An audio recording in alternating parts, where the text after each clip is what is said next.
Hello and welcome back to the Iantha branch. Today we're going to take a quick layout tour and see what I've got set up as a temporary base of operations while I'm awaiting for my newer, bigger layout space to be built. To start off our layout tour, let's discuss the building itself a little bit first. The building that I have to work with currently is about 18 foot wide and 24 foot deep, and it's all one open room. Unfortunately, there's no separate storage area, so all of my extra locomotives, rolling stock, tools, and other supplies that I need to make this layout operate are stored mostly under the layout, but some of it is unfortunately stored above it and on it. So please excuse the clutter that I have going right now. This will be solved in the future when I have my newer, bigger layout building. Until I have that bigger layout building, everything that you are seeing today is set up to be temporary. That's why the bench work is very roughed in and unfinished. There's no scenery, and everything is still set up with Bachmann Easy Track. I chose the Easy Track and have stuck with it the past couple of years because it gave me the flexibility to experiment with different configurations and different prototypes and different operating styles, so that way I would have a more clear picture of the direction I wanted to go in with my larger, more permanent layout that will be coming in the future. So now that we're into the building, let's take a look at the railroad itself. This is the Frisco's Kansas City terminal, roughly set in the year 1980. The main features of this layout include the Frisco's 19th Street yard. There's also a transfer yard, a couple industrial zones, and then it moves around to the Frisco's Rosedale yard. And then I also had a little bit of room to include the MKT's Glen Park yard, and then everything feeds into an upper staging yard.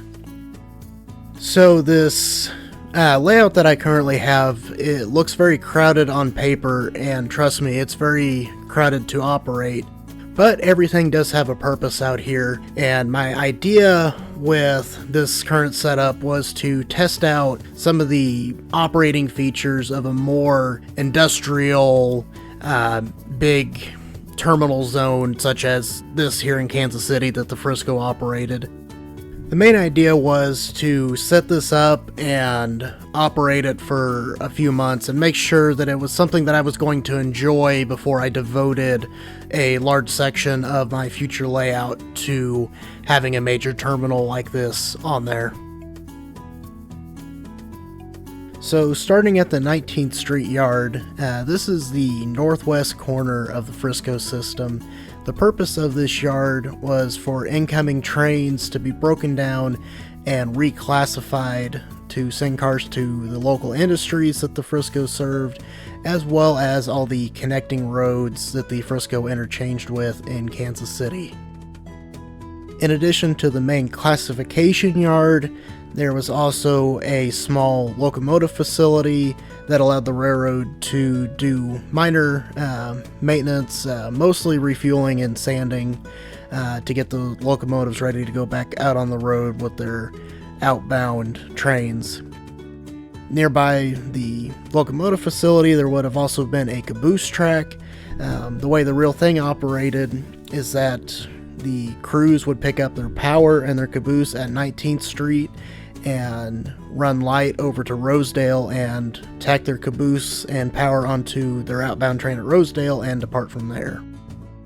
And on the back side of this yard, I had just enough room to include a track for the TOFC ramp that the Frisco operated in this area, and I decided to fold in a couple of short staging tracks for the Milwaukee Road and Norfolk Western transfer runs. They will hold a locomotive and about 5 cars apiece. In addition to the large classification yards, I wanted to include some industrial areas to switch. One part of this section includes Rodney Milling and Sunshine Biscuit Company, Both of those were located along the main line between the two main yards, so I configured the layout for those industries to be set up in that manner.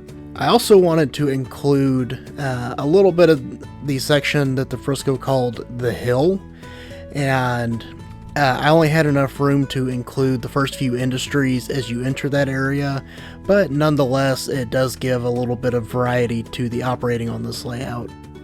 Tucked in behind the two industrial areas is a 6-track staging yard for transferring railroads.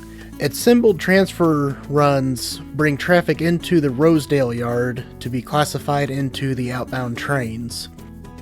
Classified cars are brought over from 19th Street Yard and transferred to one of the other railroads. Those cars are then held over and become incoming cars for later sessions. In 1980, the Kansas City area had a grand total of 13 railroads, including the Frisco. I made my choice for which 6 to include here based off of which railroads had the most interchange volume, as well as what locomotives I already had on hand to put on the layout.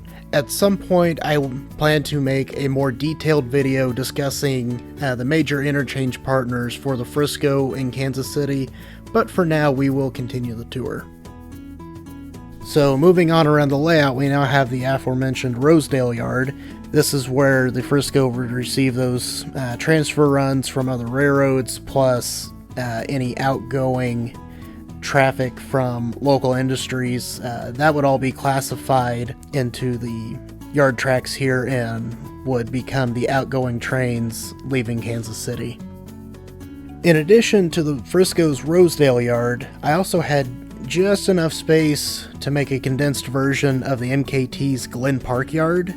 Had room for a couple of outbound tracks and a couple inbound tracks, and even a couple industries for the MKT to serve, and it just adds another dimension of realism to this layout. So coming out of the Rosedale Yard, the trains start to make the 4% climb up to the staging yard, and it's a little bit of a pull to get a 20-car train up that much of an incline with the curve, but with 4 locomotives it normally isn't too much of an issue. So as you get to the top of the climb, there is a 5-track staging yard that gives us a destination for our outbound trains to travel to, and once those trains are parked, the power can be swapped around to the other end and they now become inbound trains for the next operating session. Currently, I have a couple of mixed freights that are lined up and ready to head to the 19th Street Yard. At the back, I have a representation of a run-through train operated between the Union Pacific, the Frisco, and the Seaboard Coastline. I hope to make a more detailed video on that type of operation in the future. In addition to that, I also have an MKT train that is lined up and ready to head to Glen Park, and the MKT was also a fan of running power pools in this era, and so that would hence be the Milwaukee Road SD40-2 leading that train. As with the Union Pacific train, I hope to cover some of the MKT's power pools in a future video. Thanks for tuning in today. My goal with the return to YouTube is to provide better quality content than I had previously. I do have several video ideas planned leading up to the construction of the next layout.